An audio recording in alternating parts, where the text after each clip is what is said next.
subscribe to my channel. And also press this bell icon, so you never miss any new update. Today we will see the tips and tricks of ICAR-JRF and SRF exam, how we can score good marks in those exams. You should build your basic subject knowledge. There is no substitute for it. Last 15 days before exam, it is better to study only important MCQ instead of studying any textbook, reference book. As different competitive exam of ICAR, it's only of MCQ based. It's better to study last moment MCQ.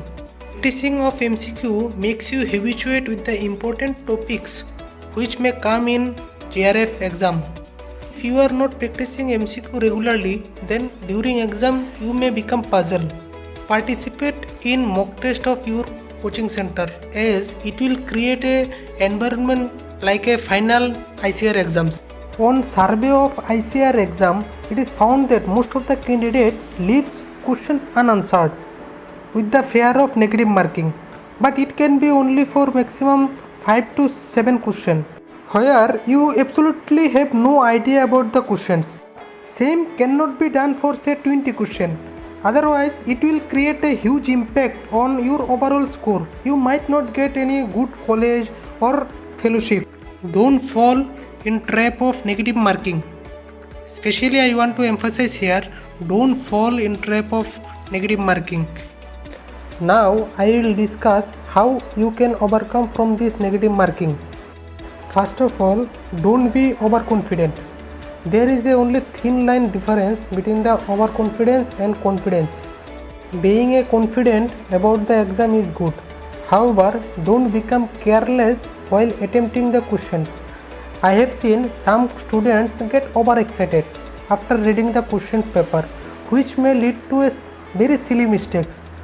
So ultimately negative marking. So try to control the emotion while attempting the final exams.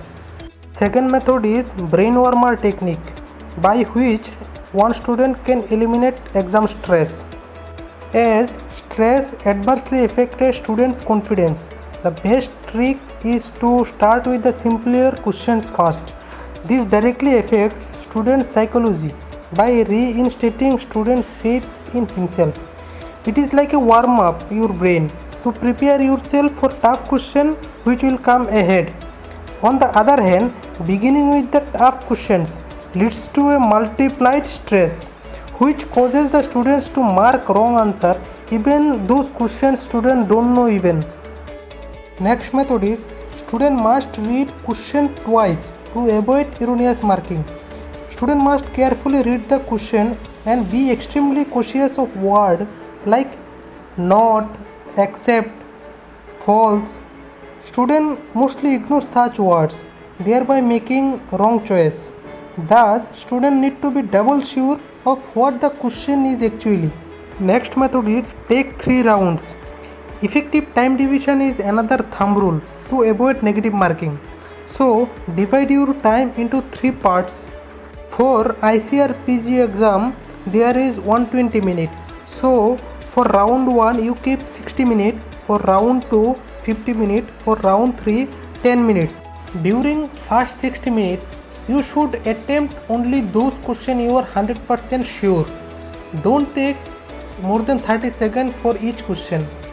During second round, for the difficult question, you can take 1 minute maximum for each question, and you can work on elimination strategy. We will discuss the elimination strategy in upcoming video. The revision round, you can take maximum of 10 minutes. Go through all the questions. If there is no major mistake, then don't change any option or don't guess any questions. These are some of the basic tips that all of the students appearing for the ICAR exam must follow. Staying positive and not stressing out during the exam will also help in avoiding silly mistakes and minimizing negative marking. Even though ICAR-JRF can be a tough exam to crack for fellowship, but it's possible to get a good rank if a student prepares thoroughly and leaves no room for any errors. Best wishes for your ICAR-JRF exam. If you like the video, share with your friends.